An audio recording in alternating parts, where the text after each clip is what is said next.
speak about the rising tensions and potential challenges with Iran, but I wouldn't want, after my distinguished colleague's remarks, and as a member of the Senate Finance Committee that helped write the Affordable Care Act, to have my silence be an acceptance of his view.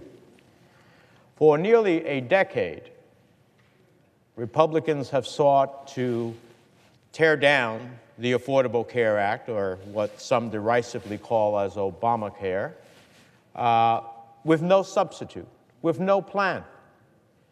This administration is actually in a federal court arguing that the law is unconstitutional, the very law that gives protections to everyone in this country who has a pre-existing condition. A child born at birth with some heart disease, a husband who had a heart attack, a woman simply because she is a woman and before was discriminated because she was a woman, and somehow that was a pre-existing condition, and allowed insurance companies to charge twice as much as their male counterpart in the same age group, in the same geography. It was the Affordable Care Act that ended that discrimination and created the protections. It's the Affordable Care Act that ended lifetime caps. So if you had a major illness, like a cancer, before you hit the ceiling on your insurance and you were one illness away from bankruptcy. The Affordable Care Act ended lifetime caps so that if you have a serious illness, you're still covered.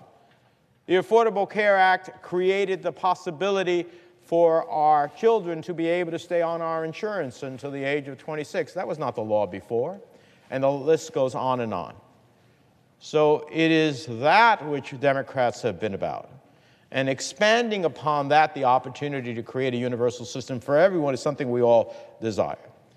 But as important as that issue is, I've come to the floor in alarm and to demand answers by this administration about Iran, about its policy, about what intelligence the administration has.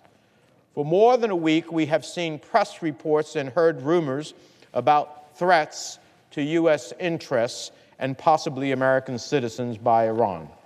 For more than a week, I have been demanding, along with others, that the administration provide senior-level officials to brief members of the United States Senate.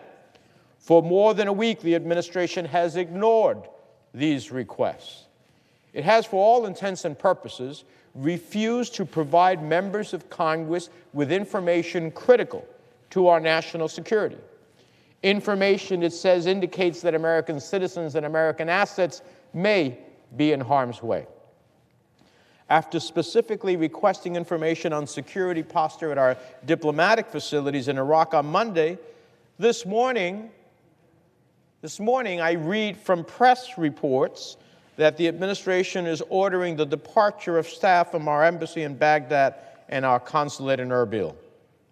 As the ranking member, the senior Democrat on the Senate Foreign Relations Committee, it's pretty outrageous to be learning about the evacuation of an embassy from media reports. Now, there are only two reasons to make such an order.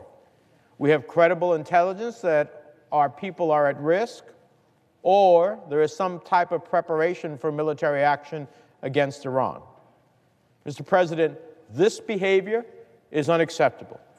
By refusing to provide members of Congress with critical information, this administration is blatantly disregarding the fundamental governing structures of the United States as outlined in our Constitution. The Senate Foreign Relations Committee is charged with writing the laws that authorize the use of military force and of oversight of the State Department and the safety of those who work there. The administration must provide this committee with the information we need to judiciously and appropriately make policies.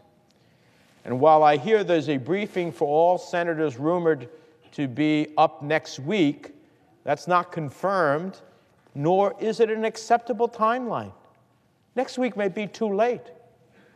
We do not need another Iraq weapons of mass destruction moment that led us to one of the worst disastrous military engagements when there were no weapons of mass destruction to be found. We need clarity, we need answers, and we need them now. We cannot make foreign policy and national security decisions while flying in the blind.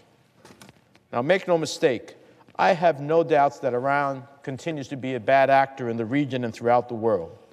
Iranian leaders continue to support dangerous proxy actors throughout the region. Iran continues to violate arms embargo. Iran continues to oppress its own people. Indeed, I have spent the better part of 2 decades developing legislation and policies to stop Iran's quest for a nuclear weapon and attacks against our allies, including Israel.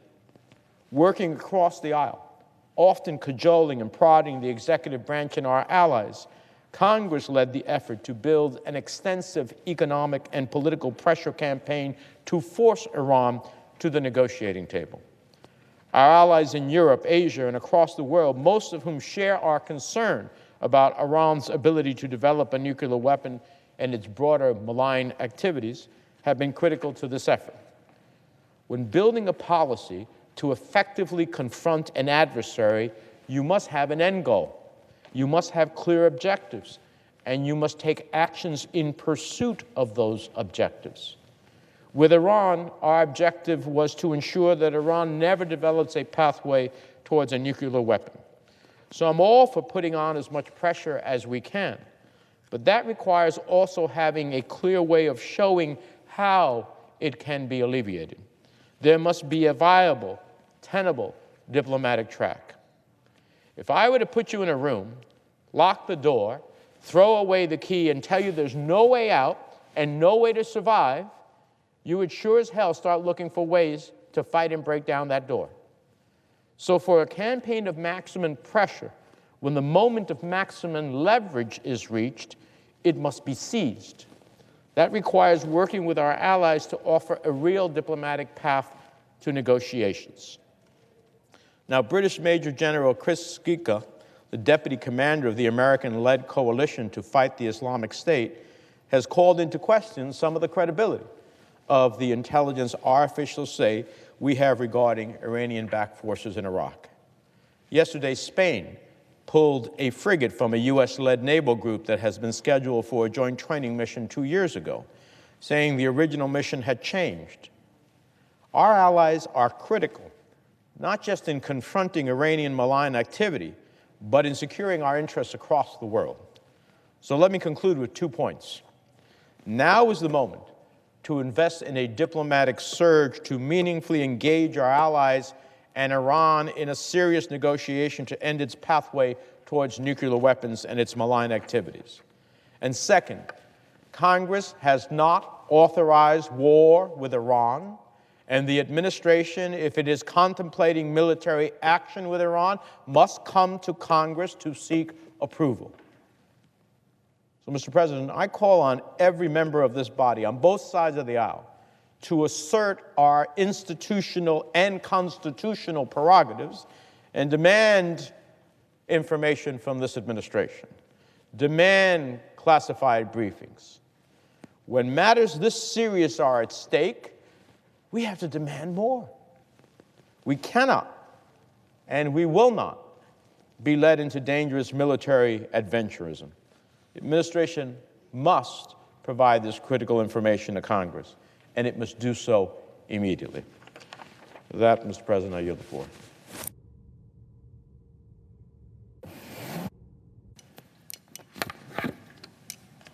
Mr. President.